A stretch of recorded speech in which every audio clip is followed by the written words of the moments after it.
नमस्कार, आपका स्वागत है प्लैनेट एक्स पर। हमेशा की तरह आपसे निवेदन है कि प्लैनेट एक्स को सब्सक्राइब करें, वीडियोस को लाइक करें और फ्रेंड्स एंड फैमिली के साथ जरूर शेयर करें। दोस्तों, पिछले साल 10 मार्च को 10 मार्च 2024 को एक ट्रेड एग्रीमेंट साइन किया गया था और ये है, इसको बोलते हैं ETFA। ये बेसिकली यूरोपियन यूनियन के अंदर के ही देश हैं, लेकिन अलग एक ट्रेडिंग ब्लॉक बना रखा है इन्होंने। इसका नाम है European union free trade association, EFTA, European union free trade association. और इसमें 4 देश जो हैं शामिल है और इनका एक अलग ट्रेडिंग ग्रुप है। और ये दुनिया के साथ जो है एक कंबाइंड एक मिल करके जो है इस ट्रेडिंग ग्रुप का एक ट्रेड एग्रीमेंट होता है जिस देश के साथ में, तो ये चारों देश उसको फॉलो करते हैं, उन पर लागू होता है। आप ये देखेंगे, ये नॉन EU ट्रेडिंग ब्लॉक है। EU तो एक अलग है। तो आप यूरोप में देखेंगे तो बेसिकली 3 ट्रेडिंग ब्लॉक आपको नजर आएंगे कि यूके तो एक अलग हो गया ही है, ब्रेक्जिट के बाद जो है यूरोपियन यूनियन से अलग जा चुका है, तो ये एक अलग ट्रेडिंग एंटिटी है। एक यूरोपियन यूनियन इटसेल्फ है और एक EFTA जो है, European union free trade association जो है, ये 4 देशों का है। इसमें 4 देश हैं। एक स्विट्जरलैंड है, एक नॉर्वे है, तीसरा आइसलैंड है और चौथा है लिचेस्टीन।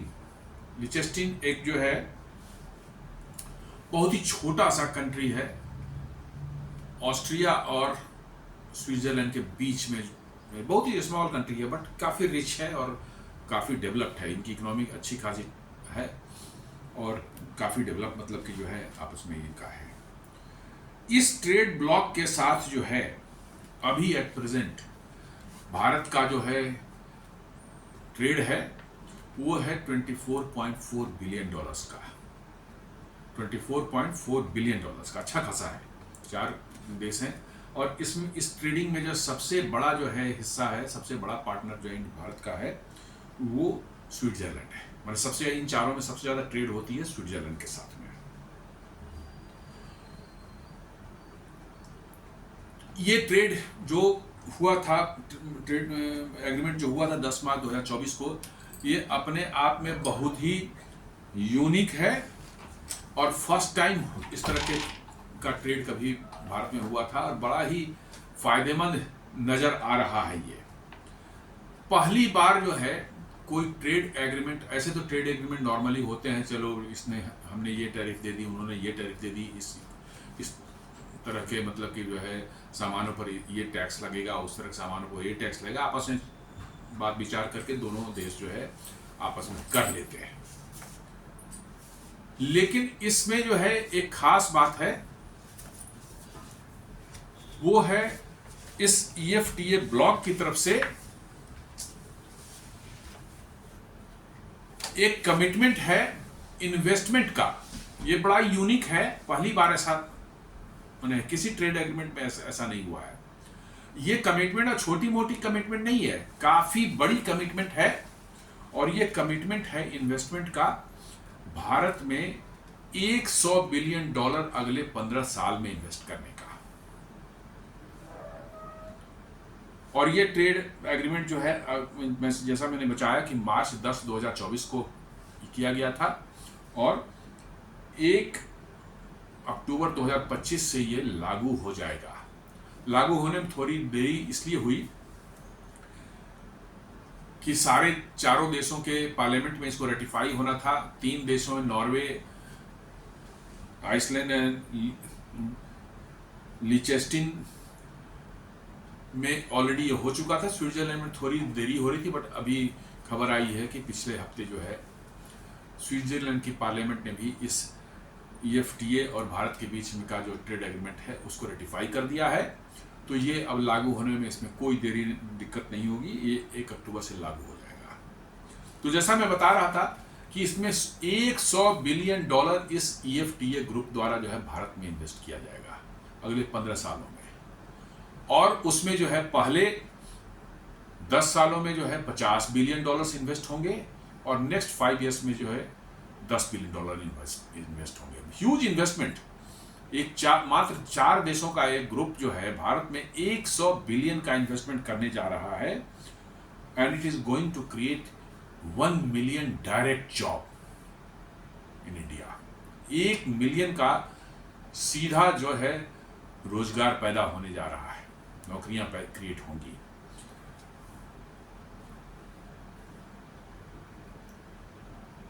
इस इन्वेस्टमेंट में इससे जान लीजिए कि फॉरेन पोर्टफोलियो इन्वेस्टमेंट जो है, मतलब यहाँ के शेयर्स या शेयर मार्केट में इन्वेस्टमेंट, वो इन्वॉल्व नहीं है।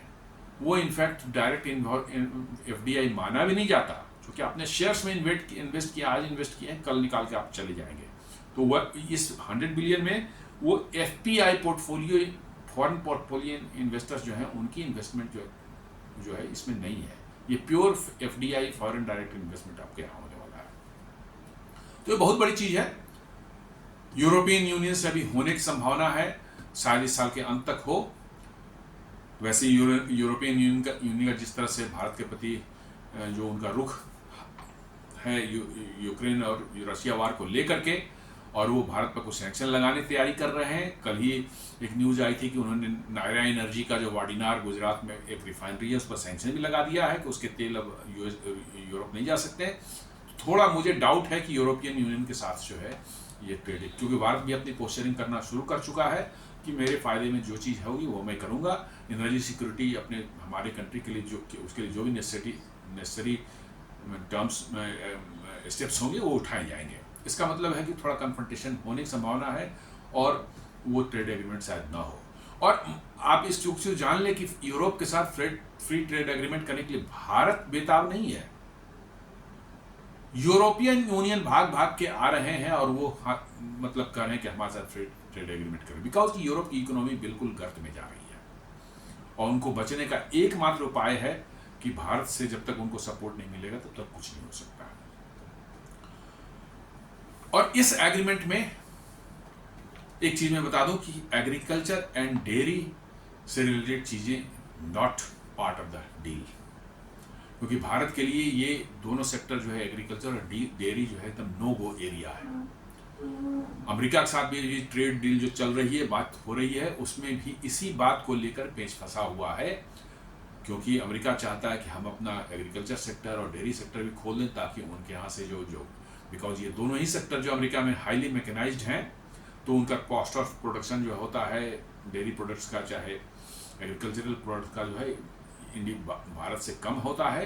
तो इंडियन मार्केट को फ्लड कर देना चाहते हैं। साथ में genetically modified seeds, GM seeds जिसको बोलते हैं, उसको भी भारत में वो अपना पुश करना चाह रहे हैं बड़े पैमाने पर, जिसके लिए भारत तैयार नहीं है, और ट्रेड एग्रीमेंट अभी रुका हुआ है, नहीं हो पा रहा है।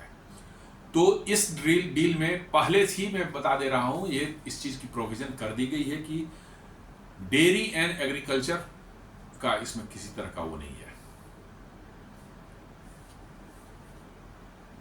तो अब इस डील में भारत के लिए क्या फायदे हैं, क्या मतलब है, ये पहली बात है, first ever investment link trade agreement है ये। किसी भी ट्रेड एग्रीमेंट में इन्वेस्टमेंट की कमिटमेंट किसी देश के साथ में नहीं हुई थी, ये पहला है। तो निश्चित रूप से ये, और वो भी $100 बिलियन का इन्वेस्टमेंट, तो निश्चित रूप से भारत के लिए बहुत बड़ी चीज़ है। ये काफ़ी बड़ा मतलब जो है एडवांटेजियस डील ये है। ये बूस्ट करेगा मेक इन इंडिया को, और मैन्युफैक्चरिंग सेक्टर के एक्सपोर्ट को जो है उसमें अच्छा बूस्ट आने वाला है इस इन्वेस्टमेंट के बाद, क्योंकि टेक्नोलॉजीज और लेटेस्ट जो उनका जो है ये मैन्युफैक्चरिंग के टेक्निक्स हैं वो भारत में वो लाएंगे, और मैन्युफैक्चरिंग सेक्टर को बहुत बड़ा इसमें एक बूस्ट मिलने वाला है। Then attract capital in intensive and high tech industries मतलब कि जो है आपको एफडीआई जो हैं आएंगे, वो कैपिटल इंटेंसिव और हाईटेक इंडस्ट्रीज जो हैं उसमें होने की संभावना ज़्यादा है, उसी में ज़्यादा होगी।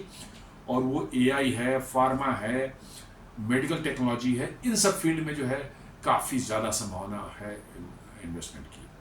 क्योंकि खासकर स्विट्जरलैंड की बात ले लें तो इसमें जो है मेडिकल टेक्नोलॉजी में उनकी काफ़ी अच्छी पकड़ है। देन फार्मा में भी जो है उनका बड़ा बढ़िया, मतलब कि जो है बढ़िया उनका, मतलब कि जो उनकी मार्केट है और बड़ा अच्छा उनका पकड़ है। बड़ी बड़ी कंपनियां वहाँ स्विट्जरलैंड की भी हैं जो कि फार्मा में जो दुनिया में लीड करती हैं। तो वो फार्मा प्रोडक्ट्स जो है इंडिया में बनाने का उनका ये हो सकता है। और साथ साथ जो है ये reinforces India's position as trusted global supply chain partner. मतलब कि ग्लोबल सप्लाई चेन में जो है इंडिया को एक ट्रस्टेड पार्टनर के रूप में जगह मिल सकती है इस ट्रेड के बाद में। क्योंकि ये ट्रेड जो है होने के बाद जो है इन चारों देशों के साथ जो है उनके सप्लाई चेन से आप जुड़ जाएंगे, और ये सब यूरोपियन कंट्रीज हैं, तो आप भी उस सप्लाई चेन का पार्ट बन सकते हैं जो यूरोप के का वो होता है, या इन चारों देशों का EFTA का ग्रुपिंग के साथ में है। और इनडायरेक्टली जो आप यूरोप में भी जो है अपनी सप्लाई चेन को आगे पुश करने में जो है कामयाब होंगे। तो ये बहुत बड़ी चीज है। और साथ साथ it enhances the credibility of India's trade architecture globally. मतलब जितनी अच्छे से ये ट्रेड, आसानी से ट्रेड डील की गई है, और साथ में उन कंट्रीज को का जो है इन्वेस्टमेंट का कमिटमेंट भी है, तो शायद एक नया आर्किटेक्चर इंडिया के लिए ट्रेड का जो मिल जाए दुनिया में, कि आप इसका एग्जांपल दे सकते हैं, अमेरिका हो चाहे और कोई कंट्रीज हो, कहें भैया आप हमारे इन्वेस्टमेंट की बात कीजिए तो हम भी ट्रेड की बात करते हैं। क्योंकि देखिए ये EFTA ने हमारे साथ किया, ऐसा आप भी करें, आप भी बनाए हमारे यहाँ ग्लोबल सप्लाई चेन का हिस्सा आप हैं, हमें हमारे यहाँ करें, हम भी आपको सप्लाई चेन में एक ऑल्टरनेट सप्लाई चेन बन सकते हैं। It is a big thing. तो आगे आने वाले समय में बड़ा अच्छा, मतलब कि जो है आपको इसके इम्पैक्ट होते हुए दिखाई देने वाले हैं। अब EFTA के लिए इसमें क्या फ़ायदे हैं?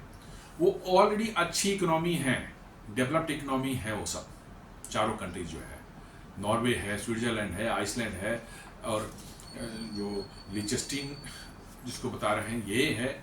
चारों अच्छी इकोनॉमी है और मतलब कि जो है बड़े खुशहाल देश हैं। दे आर नॉट, मतलब कि जो है उनकी पर कैपिटा इनकम बहुत अच्छी है। GDP हो सकता है बहुत बड़ा न दिखे आपको, लेकिन चूंकि पॉपुलेशन उनकी कम है, हमसे काफ़ी कम है, तो उनका जो पर कैपिटा इनकम जो है बहुत हाई होता है। तो उन देशों में जो है आपके प्रोडक्ट्स, आपके मैन्युफैक्चर्ड गुड्स जो हैं वो वहाँ पहुँचेंगे, और आपके देश के लिए एक बड़ा भारी, मतलब कि जो है मिल सकता है अपॉर्चुनिटी आगे बढ़ने का, ट्रेड को आगे बढ़ाने का, और अपनी इकोनॉमी को आगे बढ़ाने का, और इससे भारत के अंदर में भी जॉब जनरेट होगी बड़े पैमाने पर। EFTA के लिए इसमें क्या फ़ायदे हैं? तो पहला एक बहुत इंपॉर्टेंट फ़ायदा है कि आज के दिन में खासकर कोविड के बाद से सारी दुनिया जो है चीन से परेशान है। चीन के बिजनेस टैक्टिक्स और मतलब कि जो है दूसरे देशों की इंडस्ट्रीज़ को बिल्कुल माने ख़त्म करने का उनका जो प्रोग्राम रहता है, क्योंकि उनके यहाँ चीप लेबर्स, कोई लेबर लॉ नहीं, किसी तरह का माने ये नहीं है, इतना फ्रीडम अपनी इंडस्ट्री दे रखे हैं उन्होंने। और at the same time government की हेवी सब्सिडी मिलती है उनको।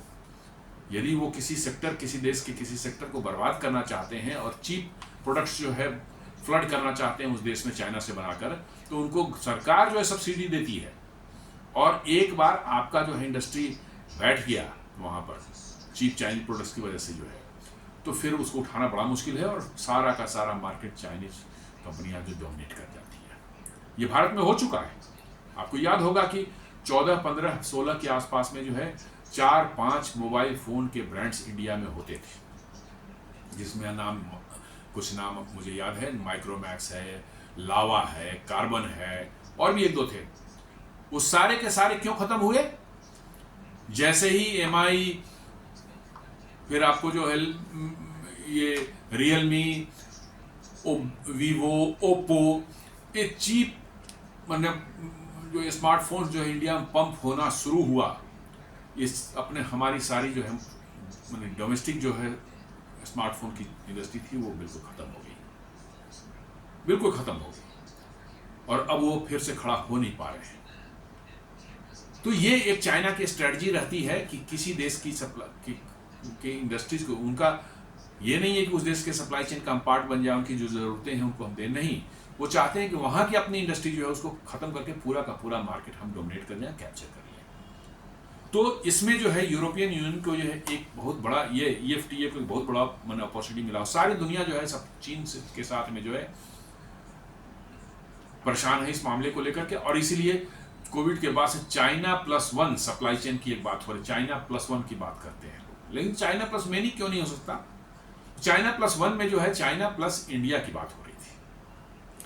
तो EFTA को ये एक बहुत अच्छी अपॉर्चुनिटी देता है to diversify EFTA supply chains from China. अभी जो वो हेविली डिपेंडेंट है चाइना पर, वो they will be able to diversify from China. और सबसे बड़ा स्ट्रेंथ है इंडियन मार्केट का 1.4 बिलियन कंज्यूमर मार्केट। 1.4 बिलियन की पॉपुलेशन आज दुनिया में किसी के पास में नहीं है, और सबसे बड़ा कंज्यूमर मार्केट दुनिया का है ये।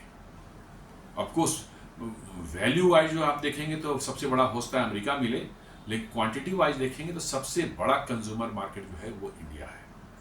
हम जितना भी प्रोडक्ट प्रोड्यूस करते हैं अपने देश में, हमारी कंपनियां जो बनाती हैं उसका 80 to 85% खुद कंज्यूम कर जाते हैं, हार्डली 10 to 15% आप एक्सपोर्ट करते हैं। चाइना में उल्टा है, चाइना में बिल्कुल उल्टा है, वहां हार्डली 10% जो है इंटरनल कंजम्पशन है, 90% एक्सपोर्ट ही होता है।